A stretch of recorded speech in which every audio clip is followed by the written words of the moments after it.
Alright guys, we're going to continue with the day here. We're happy to have Dr. John Wacker with us today. He's a professor of percussion at East Carolina University, and he's going to be doing his clinical on jazz drum set. So let's give it up for Dr. Wacker. Thank you guys. We're going to move fast because we have a lot of stuff I want to get through, but before we do, thank all of the guys that are involved, especially Casey and Kuntal for making this happen. When I was in high school, there was nothing like this, you know.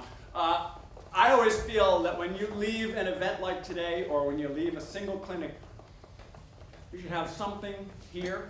So, as a matter of fact, when I ask my students in lessons on Monday, okay, what did you walk away from that event with? What did you learn? You should walk away with something particular that you can say, yeah, I've got to work on this. So I made some handouts, obviously not enough, but take one and pass it over one and share so that at least we can all kind of see some of the ideas that I have, all right? And then when you leave, I'm not going to hand these out now, but we'll put them over here. We're going to talk in a minute about learning styles. What is learning styles, okay? And this is a poster for your drum set practice room, garage, bedroom, wherever you want to put it, with many of the essential, you see, groove essentials, things that you need to know to be a drum set player, okay? So if you're primarily a mallet player and you're just kind of curious about what this is all about, don't take one of these. If you're a drum set player and you want to become a much, much better drum set player, take one of these. All right? There's not enough. I don't know how many I have, something like 20 or 25 or so. But if you're a drum set player, you really want to focus on drum set, take one. All right? So, one thing about doing these events is, one, I don't remember anything, you know, so I always make notes for myself on what I want to make sure we talk about. I'll just hit a sandwich. It is right about here. Just to get an idea of who we are, I'd like to get an idea of what our levels of experience are so I don't talk about things that you already all know. Let's start with the top. How many of you are professional drummers doing, let's say, 100 gigs a year? Okay, we got one. That's good. All right. How many of you are professional drummers maybe doing 25 gigs or more a year? No? Okay. How many of you have never played 10 gigs for money in your life? How many of you have never played 10 gigs? Okay, so now we know what we're talking about. All right, the last thing, how many of you would like to become professional drummers doing 100 gigs a year for real money? Cool, okay. Speaking as someone who used to do somewhere in the area of, let's see, what's 52 times 6? 320. Someone who used to do about 320 gigs a year, 6 nights a week, for Union Scale, which years ago was about $1,000 a week. It's a really good life, man. I love it. And getting on planes and flying across the country to go play at, Caesar's Palace, and then getting on another plane to go back to New York, where people set up your drums for you. It's great. But that's way up there, and we're all way down here. And there's a way we can get there, and that's from coming to events like this, practicing, listening to music. I'm going to try and give you some ideas that, if you master them, will move you up the stairs in that direction. Getting there is going to take a long time. Okay? So, now we know we all want to be professional drummers. Let me ask you a few more questions. How many of you really like playing the drum set? Cool. How many of you really like playing the drum set in the practice room, in your garage, in a closet, your bedroom, all by yourself? Okay, good, good, good. Now raise your hand if you'd rather be playing with other people, like a band, rock band, polka band, big band, jazz trio.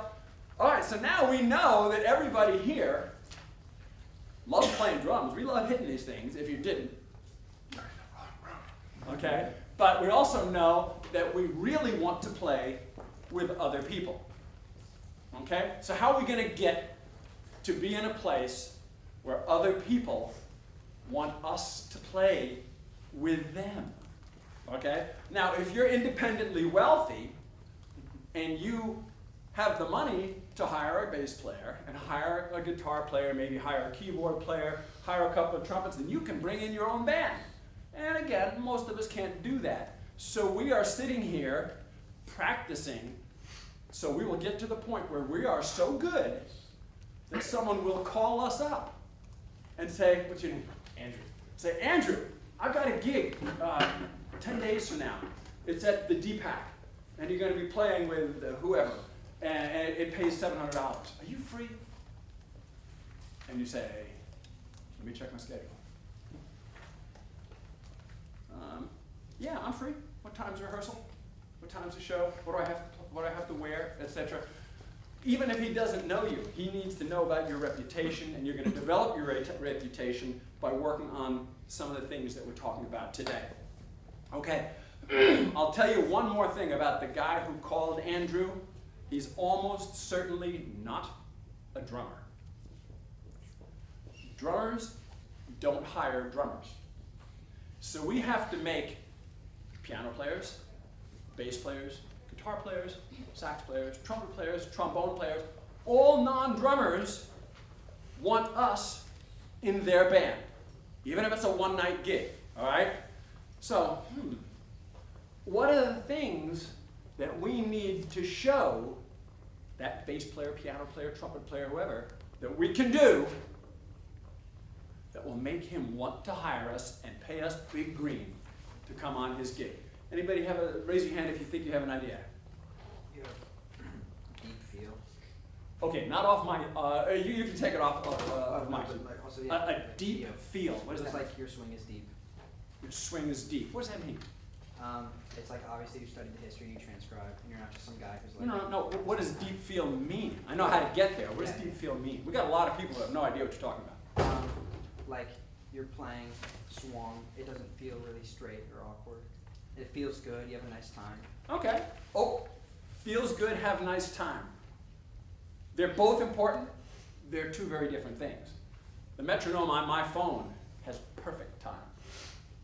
And that's good. It's not, critical to have perfect time. But let's start looking at, for those of you who have my little handout here, I'm up to the point where I'm saying, what do other people who might hire you want to see? And the first thing is good time. Notice, I didn't say perfect time.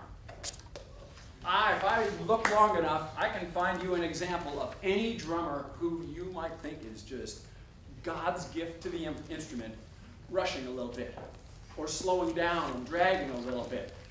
Not a lot, usually, but perfect time? If you want perfect time, get a drum machine, all right? So perfect time, what is perfect time? It's the ability to play something roughly at the same tempo you started, all the way through to the end. There's a lot of ways that we can learn to do that. Give me a suggestion. To do what? To learn to play time better, to play better time. What do you do? Are you a drum set player? I'm a marimba player. Drum player. Okay, well, time is important there. By the way, if you're a percussionist, doesn't matter what you do, timpani, snare drum, marching, time is your number one essential element. So we all should be working on time. If you're a marimbist, timpanist, conga player, we all have to have good time. Okay, so what do you do to help your time improve? You check my hands are even. Is one thing I do. Check your hands. You check if they're even, like both are even, creating this like eight Okay. notes, like you're creating like the same filler. Okay, and if you're concerned that the tempo you're playing at the beginning might not be the same as the tempo at the end, Yeah. what do you do? I check my hands. I check maybe the speed they're going at.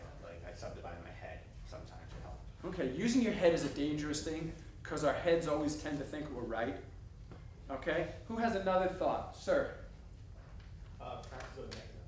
What's that? Just practice with a metronome. Practice with a metronome. That's my number one thing on here. How do we get better at timekeeping? Is we work with an external time source. Not the one that's in our head, but something over here. How many of you have a cell phone? How many of you have a metronome app on your cell phone? All right? We don't even need to buy metronomes anymore. We all own them. They're complicated, sophisticated things. So we need to work on playing time. And you can use a metronome.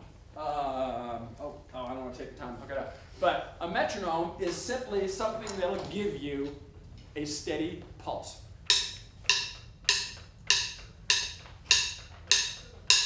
And whatever groove you're practicing, you practice it with that thing in your ear. Tick, tick, tick, tick, tick, tick, tick.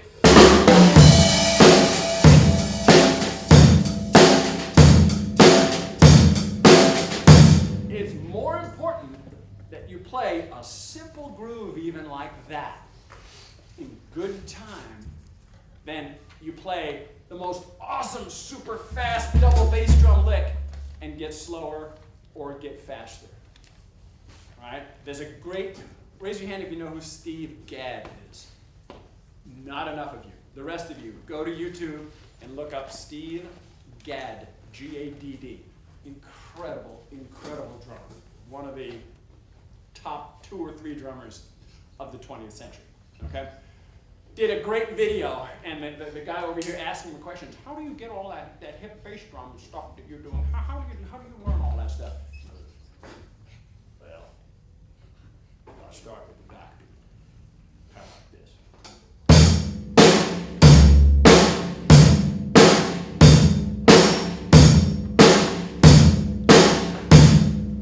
And he says, if I can't play that at a steady tempo, with a nice, relaxed feel, there's no reason to do anything else. Because nobody wants to hear it.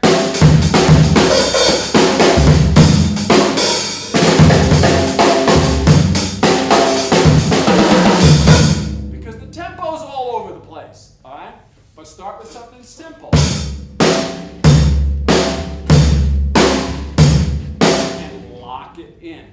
You can put that metronome clicking, tick, tick, tick in your ear, all right? So metronome is something you want to use no matter what you're working on. If you're working on rudimental snare, turn your metronome on, all right? If you're working on marimba, turn your metronome on, all right? I don't say keep it on forever, because eventually we want that metronome in here. So I say start with that metronome going tick, tick, tick, tick, tick, tick, tick, tick, tick, and you're listening, tick, tick, tick, tick, tick, tick, tick, tick, tick.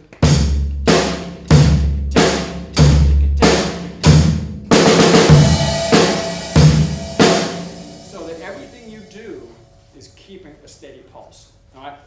Then, after you've got this, break it down to here. After you can play whatever groove you're working on here, go to here. Because you can set the speed on those metronomes anywhere you want. After you feel comfortable and you can groove with that, turn it down to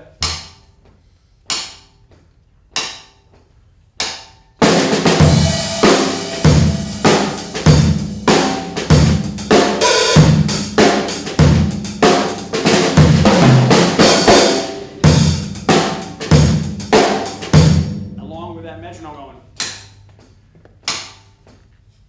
Then if you're really brave, turn it down to half.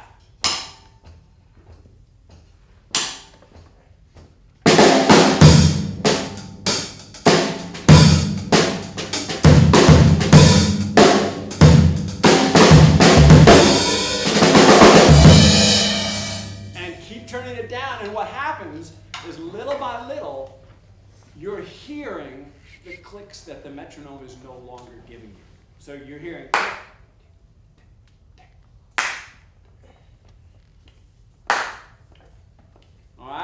So that's a real good way to get started working on time.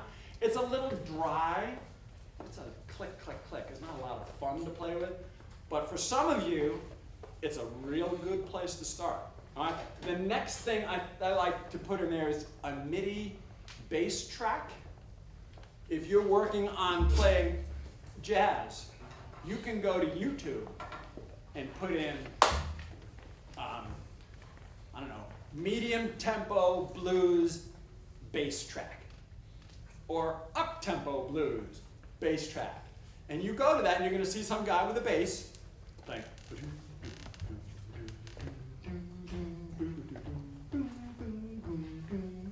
And he just plays bass. And it's awesome, because if you need to go answer the phone, he'll wait for you. You pause, he comes right back. He doesn't need money, he doesn't need food, he doesn't need a ride to the gig, doesn't need an amplifier cord, nothing. You got a bass player who will play with you whenever you want, at any tempo you want, and most of the tracks are really good in terms of time. So you want to work on your time, let's say, and this is like jazz, Latin, funk, any style, you'll find bass tracks. And that's really important for a couple of reasons. One, it's going to help us work on our time. Number one important thing is time. Two, we can work in any groove, right? Three, the thing I like about working with a bass player is we want to be able to lock in with that bass player. He's playing.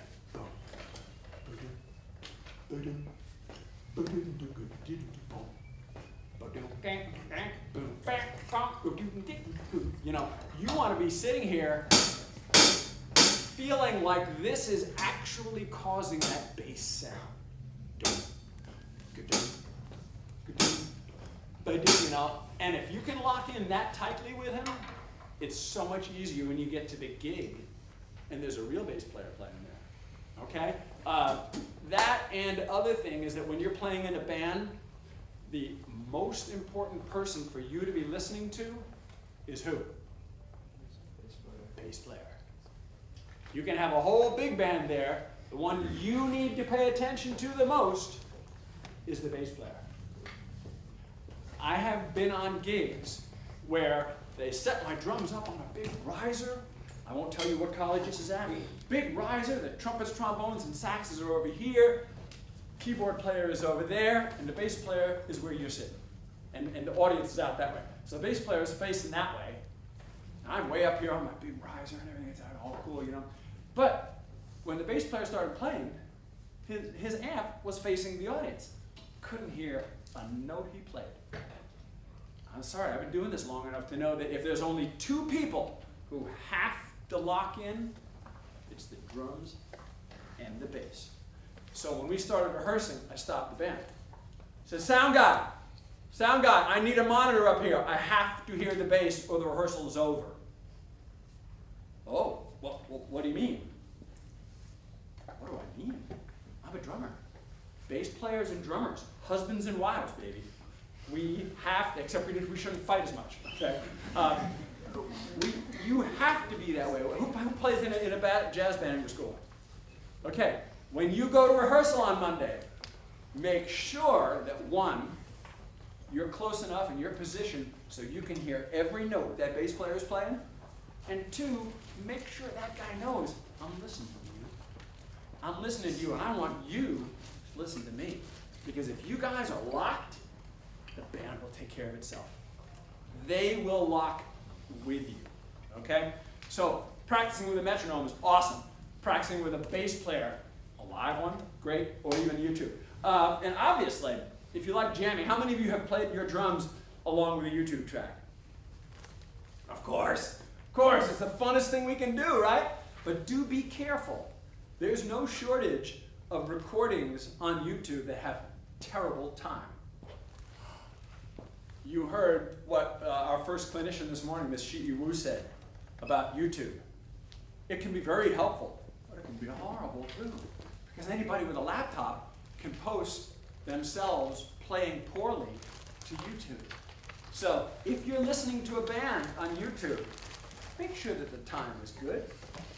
Get out your metronome and see how fast they're playing. Oh, they're playing 140 beats per minute at the beginning of the tune. What are they doing at the end of the tune? whoa, 110. They slowed down a lot. So just check that before you get married to any recording on YouTube, okay? So there's some suggestions about time. Time is the number one thing we have to be able to do, okay? Second thing, and you mentioned it too, is groove. Now we're not only steady with our time, we want to try and make sounds that are infectious to the audience, okay? I've done gigs sometimes with bands that I met when I walked in the room and started setting up the drums. Hey, I'm John Wacker. I'm your drummer tonight because the other drummer couldn't make it or whatever, you know? And I don't know this guy. I don't know any of the horn players. I don't know anybody there, you know? All I know is I'm the drummer. So I'm like, I don't know what this band leader is really looking for.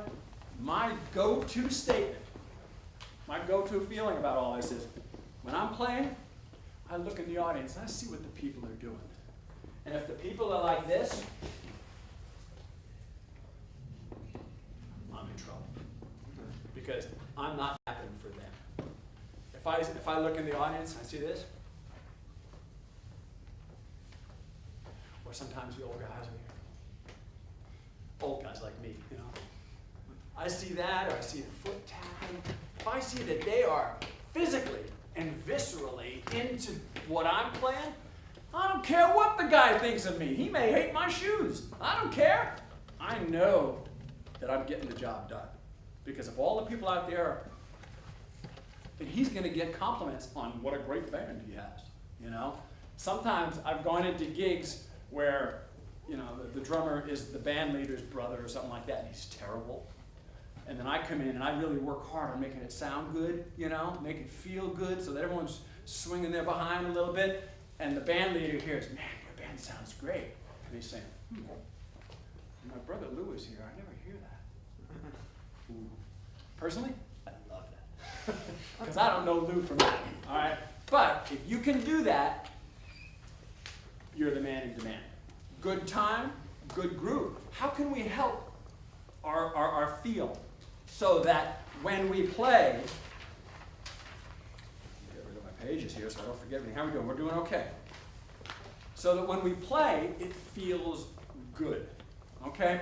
One of the things that will help you relax and feel good is it's not famous from me, but I got it from someone else, KISS. KISS, K-I-S-S, means keep it simple, stupid.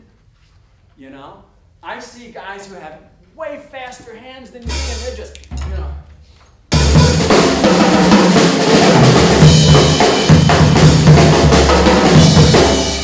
And everyone's in the audience going, what the heck is going on up there? And nobody's butt is moving in the seat. Nobody's snapping their hands, you know? So don't try to impress them. Remember, another drummer might see all that stuff and say, wow, that guy's got awesome chops. Is he going to hire you for the next gig? No.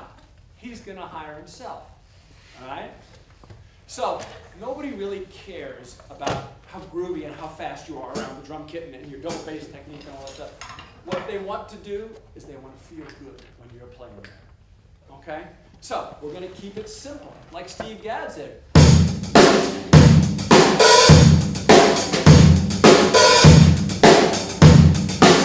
That's so easy.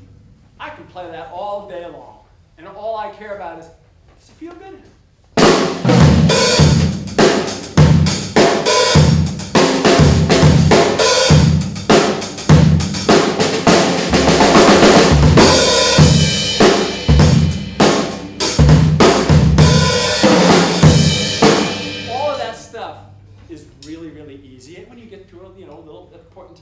When you're getting ready to start playing gigs, all of that should be very, very easy. And when it's very easy, you can concentrate on, man, does this feel good or does it not feel good? So, time and feeling good. Now there's a couple things. When I was teaching in Georgia, I had a friend of mine who was a high school jazz band director, came to me and goes, John, you know, the guy playing in my jazz band, real nice kid, he's trying hard, he's practicing really, really hard. But it just feels horrible when he plays. He didn't say he got faster or slower. he didn't say that the grooves were not the right grooves. He said the feel is terrible. All right. So I said, well, I don't know what he's doing wrong, but why don't you send him over? We'll work with him a little bit. And I had him come in and play on the drums a little bit. And I said, okay, you sound fine, but there's one thing you're doing that we can switch, and it's going to change and improve your feel 1,000%. He took lessons for like 2 months, kind of ran out of money at that point, and we changed this one thing. And his band director came up to me later and said, I don't know what you did, but the feel's completely different. Okay, so let me ask you a question. Tell me what's wrong with this.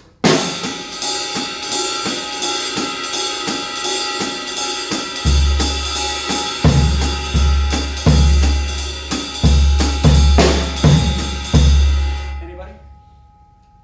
The emphasis is on the one and not the 2 and 4. Right, the emphasis is on the 1, 3, 4. 1, 2, 3, 4. Which is fine if I'm in a parade.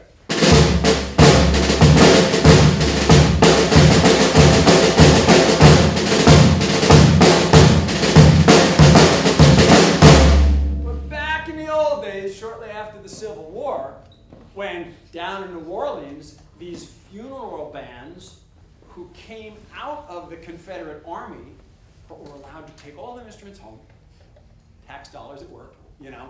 They had guys who liked to play, they had free instruments, they started to putting together the precursor of modern jazz. And they didn't want it to sound like the military band. So one of the things they did right off the bat was they shifted the beat. So instead of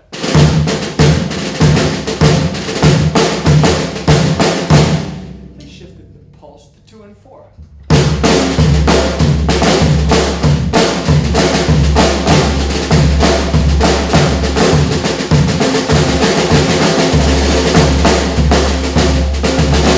They just had us feel the emphasis on 1, 2, 3, 4, 1, 2, 3, 4. Now, that change in your ride cymbal will change your feel around entirely. Normally, when we think of ride cymbal playing in swing jazz, okay, we're kind of talking swing jazz here, we're thinking of what we call spang-a-lang.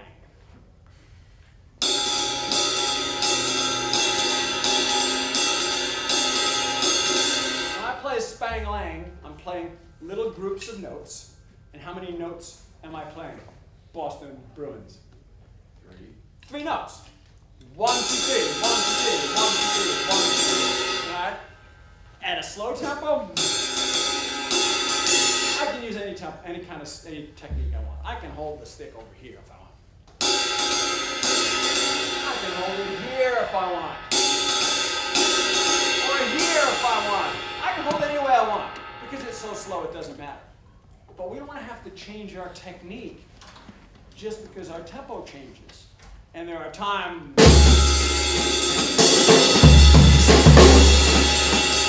and I'm playing little groups of, and I better have a technique which is comfortable with that. So the technique, how many of you are snare drummers? Some of you, okay. We all know what diddles are, right? We all know a diddle, executed correctly, is a wrist stroke, a bounce, and then a finger stroke.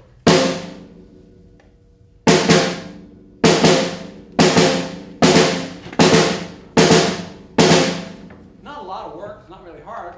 Then for this, since we're dealing with 3-note groupings, it's going to be a wrist stroke, bounce, and then 2 finger strokes. I don't have a pad here. Crap, I need a pad. Oh, that was. Oh, he's the man. Someone's got to have a pad. Ooh, nice. Right there. Okay. Wrist, finger, finger. Wrist, finger, finger. Wrist, finger, finger. And it's really easy. And now we're thinking of 1, 2, 3, 1, 2, 3, spang-a-lang, spang-a-lang, spang-a-lang, spang-a-lang. Now let's take that out of snare drum and put it back on the drum set.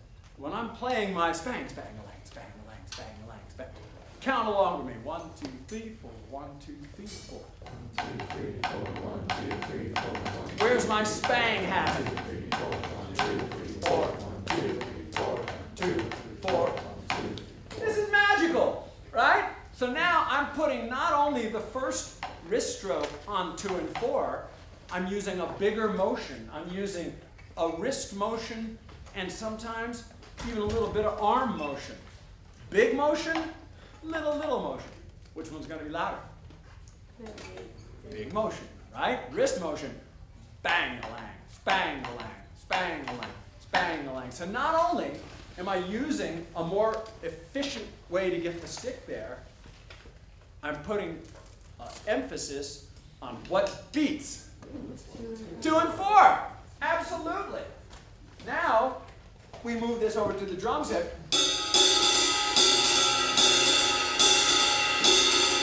Big finger, finger, big finger.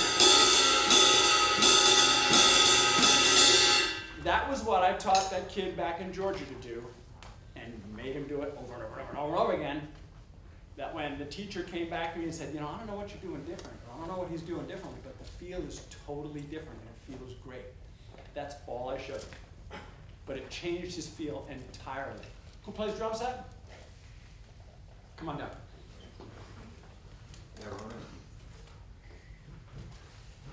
You only get 1 stick. Okay. All right. Do you play a lot of drum set? What? You play a lot of drum set? I mean, yeah, I'm in a combo. Okay, jazz combo. You played some swing Yeah, before? I was in a combo last year, and I'm doing something that's out of school. this Okay, year. okay. But you've done some swing jazz before? Mhm. Cool. Play me what you would basically play if it was a medium tempo swing tune. 1, 2, a doo be doo be doo.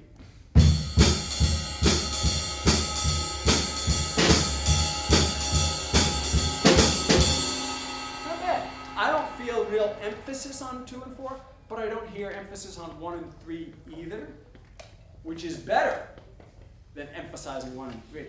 Now let's try this. Try putting your right hand a little bit bigger gesture on 1, 2 to 3, 4 to 1, spang a lang, spang a lang, and let the stick bounce. Loosen up. 2, a 1, 2, 3, 4.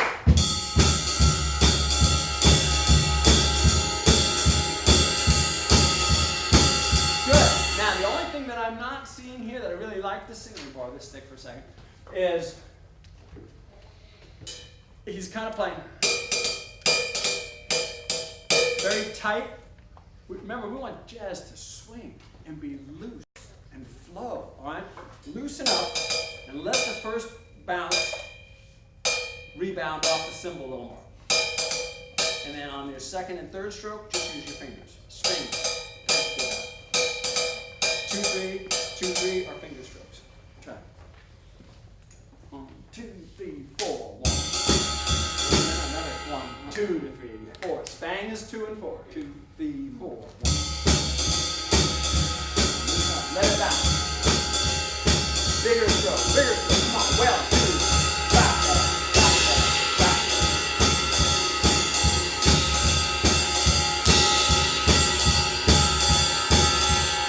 Good, not bad. All right, I'd still like to see a looser bounce. Sometimes I play really, really loosely. When I'm playing jazz, pull a stick out of my hand. That's how tight I'm holding it. And I'll let you in on a secret. Every once in a while, I drop a stick. And you know what? I never care. I have a whole bag full of sticks. I need more sticks, I just pick it up. It's always better to have a great feel and maybe drop a stick and pick one up and go back to having a great feel than being tight. Right now, your right hand is kind of tight. I would go home, come on up here for just a second, to the pad, and practice bounce from your finger, bounce from your finger, bounce from your finger, bounce from your finger. There you go. Squeeze, squeeze, squeeze. Nice. Loosen up, loosen up. Let it bounce a little more. Give me a little bit bigger stroke. 2, 3, 4, 1, 2, 3, 4, 2, 3. Notice how my arm. Yeah, and let that that first stroke bounce just a little bit more, a little loosey-goosey in there, and your feel will get dramatically better. All right? Good. Take a seat. Thank you. Got a lot of things I want to get to, and I'm running out of time. Okay, so that's one thing that will improve your swing playing dramatically. Think spang-a-lang, see what I mean? Spang-a-lang, spang-a-lang, wrist, arm. Go on YouTube and watch some jazz players and see how large a motion they use in their right hand. Jeff Hamilton. Yeah. Who knows who Jeff Hamilton is? Yeah, he's a beast. Yeah. Total LA beast, man. Plays so hard, he plays with everybody, man. And you watch his hand, and there's a big jazz gesture there. He's moving his elbow in and out, kind of. And his arm is coming down hard on 2 and 4. That's one thing that will improve your swing playing a lot. Spang-a-lang, 2 and 3, 4 and 1, 2 and 3, loose finger control. Okay? Another thing, tell me which groove sounds better to you.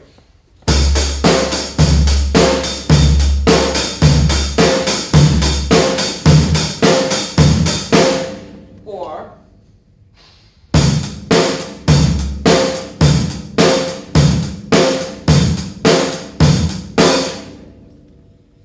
the second one. why? It's not as tight. It's more loose and free. Anything else? It's not as forced either. Right. The first one was like more forced in the cymbals. You like alternated your emphasis for the 2 beats? Yeah, more timbre. I'm not trying not to think about it. What I'm doing when I'm playing rock and roll things, I want the pulse to be but I want the subdivision to be yeah. But I don't want to hear. I want to hear. Sorry. So when you're playing rock and roll, instead of feeling, think this is the shoulder of the stick, and that's the tip of the stick, okay? Think shoulder on your downbeats, tip on the top on your upbeats. So it's shoulder, tip, and my arm is only moving on the downbeats.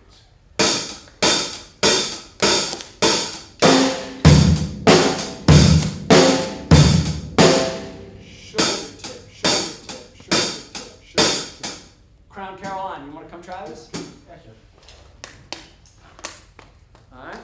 Simple beat. Boom, chop, boom, chop. 1 and 2 and 3 and 4.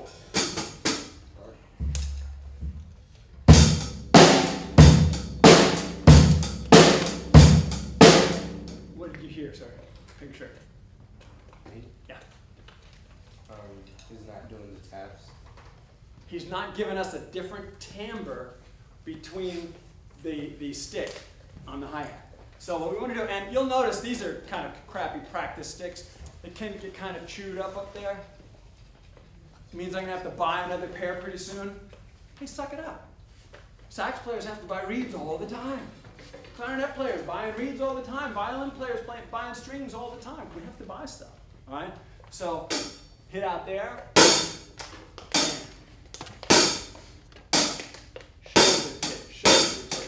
Back there first. 1 and 2. Shoulder, tip, shoulder. Give me the shoulder. Get fatter, get fatter. Fatter on the shoulder. Loosen up, relax. You contact the stick, move it out here so we can get a little fatter sound. A fat thing.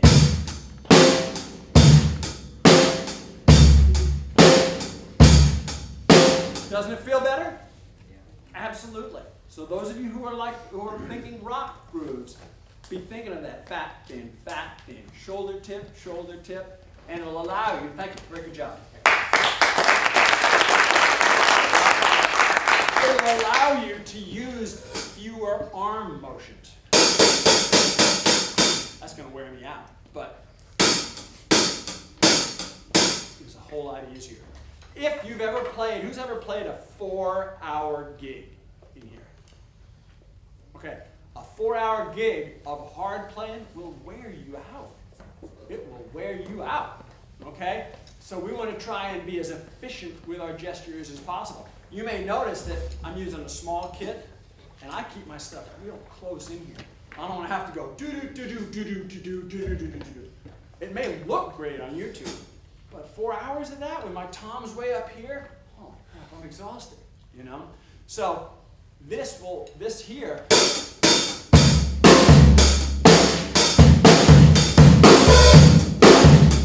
will save you a lot there, okay? I thought I had one more. Fat, thin. Good. Those two things between fat, thin, shoulder tip, and spang-a-lang, spang-a-lang will make your groove better. Will make the band feel better when they play with you. You'll never get a better compliment from the other guys in your band than when they say, man, it feels good playing with you. Especially the bass players. Like, oh man, I love playing with you. It just feels good. That's like the biggest compliment you'll ever get, okay? Now, at the same time we're talking grooves, we have to be thinking styles, okay? We could be talking during this session, I have 15 minutes, we could be talking in this session here about things that will make you a more in-demand bebop player. And you will get all the bebop gigs in Raleigh. Both of them. I would much rather see you guys become effective grooving drummers in every context. Because if I only get 2 bebop gigs a month, and that's probably all there are in Raleigh, that means 13 nights between each gig I'm sitting home practicing by myself. I don't want to do that. I want a gig. I would much rather play with a polka band. Everybody know what a polka is? P-O-L-K-A? Ba-da-dum-bum, ba-da-dum-bum, ba-da-dum-bum, ba-da-dum-bum. You know, your grandparents listen to polkas. I'd rather play with a polka band than sit home practicing on a pad. I would much rather play with a salsa band than, you know, whatever. I mean, there's so many cool styles. Any way that we can work on drums is better than not working. So my feeling is let's become the guy in town or the gal in town who is the one getting all the calls. It's not going to happen if you don't have a good time. It's not going to happen if you don't have an infectious groove. It's going to make the audience want to dance. And one thing you also have to know is styles, man. You got to know style. You go to a gig and he says, hey man, can you play a samba? And you go, sure.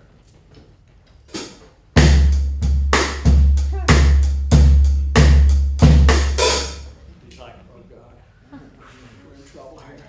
Because he has no idea. And he wants to play, you know, one-note samba or something like that. And that's a style you're clueless with.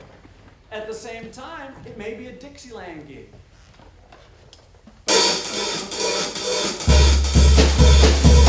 And you don't know any Dixieland music, he can't use you because you don't know the style. If the only style you know is,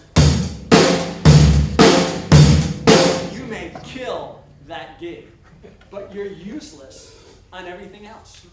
You know? Casey and I did a gig, when the heck was it, June? May or June or something like that, over in Rocky Mount with a fellow, Larry Gatlin. None of you have ever heard of him. His band was him and his brothers, Larry Gatlin and the Gatlin Brothers. And in the 70s and 80s, they were in the top 10 of the country charts. They were a big deal, right? I got the call to do the drum set stuff, you know? And I had to make sure that whatever kind of tunes he was playing, I felt totally comfortable laying down that groove, all right? Fortunately, I was gigging in the 70s and 80s, so I had played those tunes. But I did go back and listen to all of his tunes to make sure that I got the groove, the type of groove that would work on that gig, okay? So we have to know styles. I gave myself 15 seconds to come up with as many styles that are absolutely essential if you want to do every gig. First, and while I'm here, let's talk about fills also. Who can tell me what a fill is? done? No, not yet. Hey, is there anyone in here that is in the solo contest that has not gone yet? Cool. Cool. You guys can probably finish this clinic as soon as this clinic ends. Go line up by the cafeteria. Very cool. I should have done 1:45. 2:45. Okay. So if you want to get calls for gigs, you got to know all the styles, and you need to be able to play fills. Who can tell me what a fill is? Pink shirt. You. What is a fill when you're playing drums?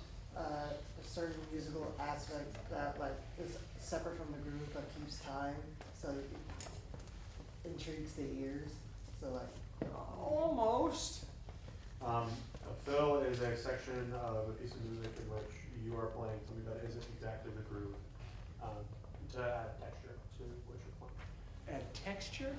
Maybe. You guys are kind of both saying the same thing. Anybody else have a thought about this? Sir? Kind of fills the white space in a tune that you're playing. The white space, not the blue space? I mean, okay, not the good space, but I mean like the awkward pause, like where everyone stops a little bit. Yeah. If you think of melodies in jazz, A Train, boo, doo doo doo doo doo, doo doo doo doo doo. Did you hear those last two measures? There was nothing happening but a held note. So drummers commonly will add a little bit of fill to kind of tie that first phrase over into the second phrase. Surprisingly enough to many drummers, it is not the opportunity for you to show your coolest, fastest licks.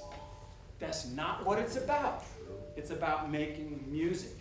Keep your super duper licks for when you're on the road playing in Madison Square Garden behind Def Leppard or something like that, you know?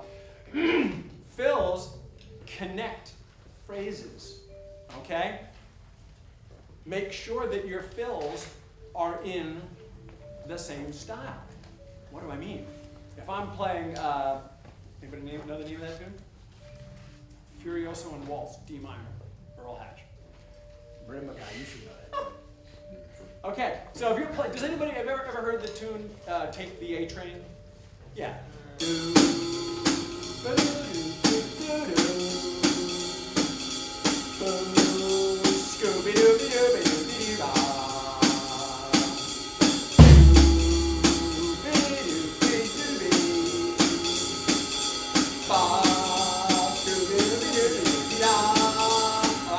So I've got that little fill, and normally I would want to fill something in the style. The melody was do bidoo bidoo bidoo bidoo ba. So I want to maintain that style. If I'm playing, you take the A train, something something something from a Harlem. No man, it's totally out of the style. The leader's going to be like, what? Who the heck did we hire? And I showed him all my fastest licks. You know, I was awesome. I was, no, man, lighten up. Play the style.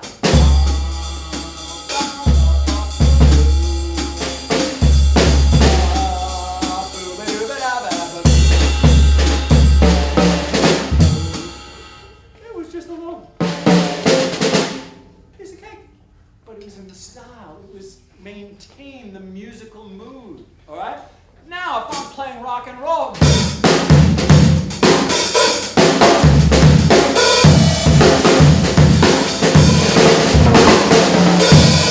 I can put whatever I want that is in that style. Okay? Latin.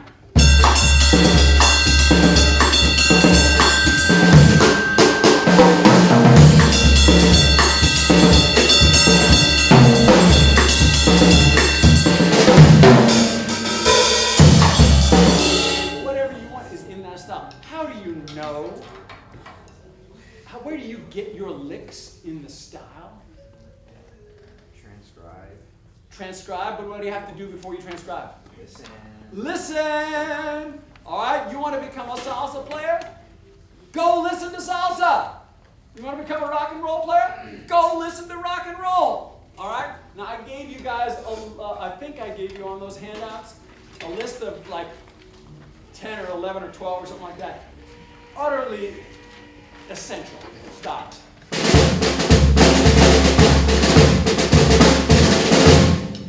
A march. We can all play a march.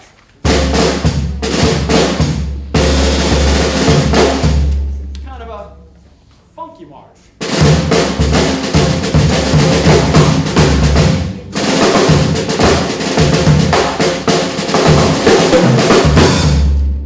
It's still kind of marchy, but it's kind of funky marching. That's fine. Funk. When we think of funk, who's the king of funk? Bernard Burry. No. Well, who's the not the drummer? Oh, Come on. James Brown, man.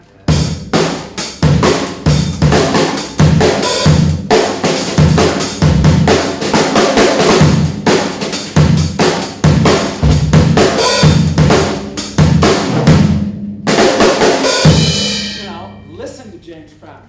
My fiddle was no big deal. That's in the pocket for James, man. All right? So know the style. Hard rock.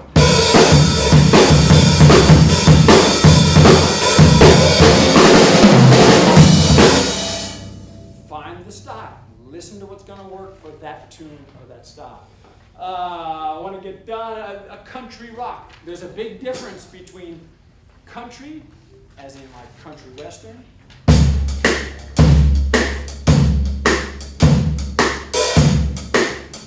you know, you chuckle, it's kind of corny. Hey man, if someone's giving me $100 an hour, I will play that stuff with a smile on my face, man. And most importantly, is that can be played with a groove or without.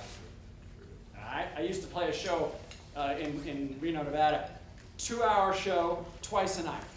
Same exact show for 4.5 years. I played that same exact show over 900 times. So it's easy to go, wow, I'm bored with this, man. I don't want to do this anymore, except the fat paycheck I'm loving, you know? And that's a horrible place to be, because that's not what we got into music for. Instead, I was lucky that everyone on the band was burning, and we would play the exact same tunes, but we would get down on it, man. We would tear it up, you know? The audience doesn't know. They don't care. They're looking at the girls on the stage, you know? But we were having a blast playing exactly the same notes, okay? It's about the groove. Country rock. I'm not even going. A polka. Yes, no, a polka. Don't laugh. You get on a gig where someone says, I need you to play a polka, and you go, what's that? You're not coming back. You're not coming back next time. Basic swing, which is also called a foxtrot. If anyone asks you to play a foxtrot,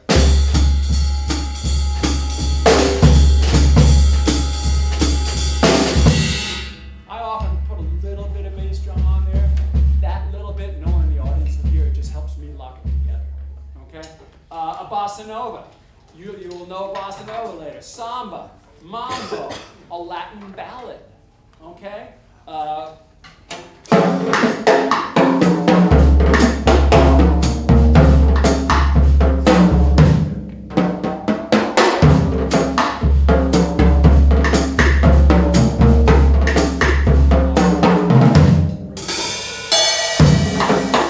It's all about the colors, you know? So, these styles here, actually they're different on your paper, will get you through 99% of the gigs you have to do, okay? One last thing, don't play too dang loud.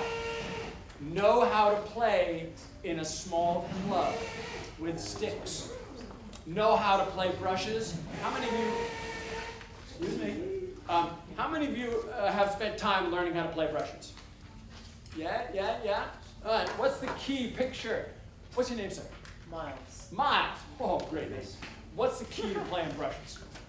Having motion, like a constant motion, and then you change that motion to accent different beats. Basically, yeah. Now when I'm playing swing here, for the most part, my ride cymbal is keeping the time. Bang-a-lang, bang-a-lang, tick, tick, tick, tick. When you're playing brushes, where is the time? In the snare.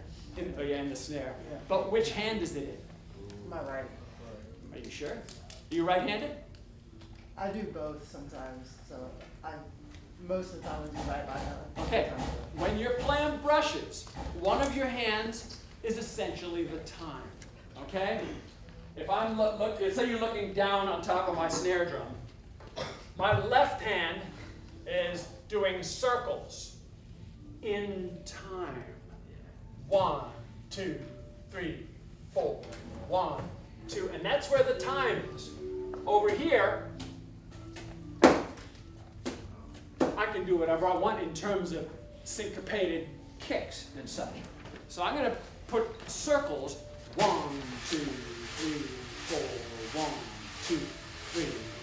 And most all of the time, that's what I'm doing. Watch any of the great brush players. Ed Thigpen, total beast. Buddy was a beast. Steve Gadd plays awesomely. There's a circle. Sometimes it's a clockwise circle. 1, 2, 3, 4, 1.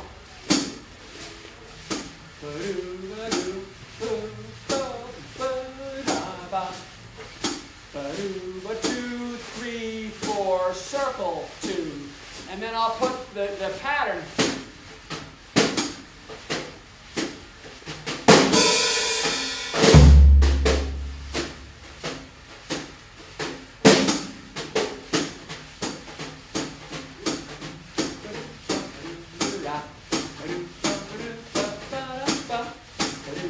Time is here. 1, 2, 3, 4, 1, 2, 3, 4. Whether you do clockwise or counterclockwise, it doesn't matter. Choose one and master it.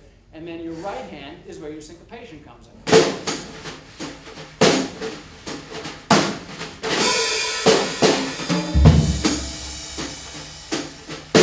And you can play a hard groove, a deep groove, without driving everybody out of the room. And once you get into brushes, you will love playing brushes. It's so cool. There's so much you can do.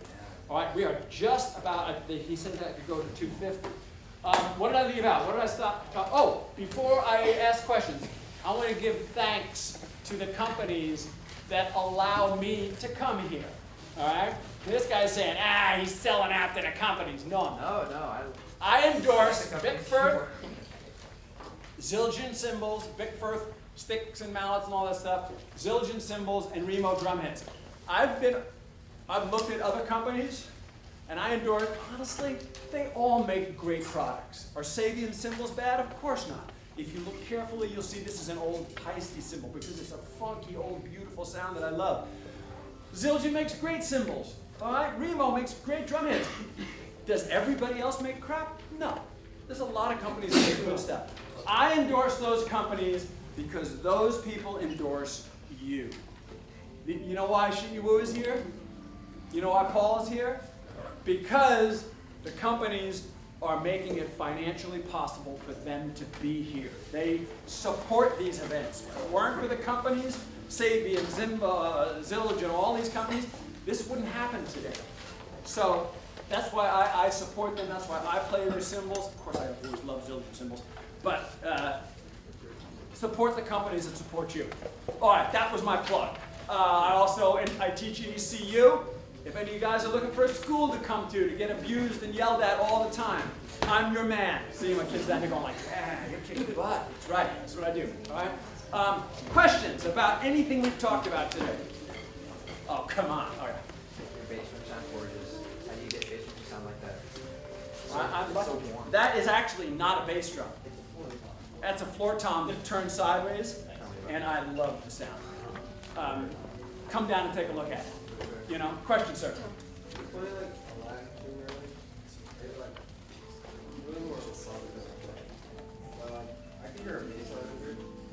Oh, thank you.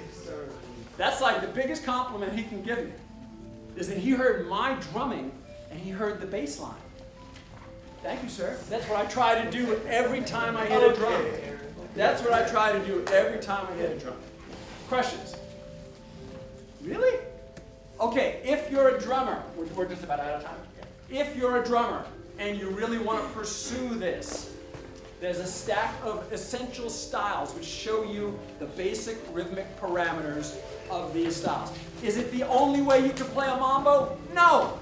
There's lots of ways, but that gives you a place to start. Thank you for being patient with me, you guys. Yeah.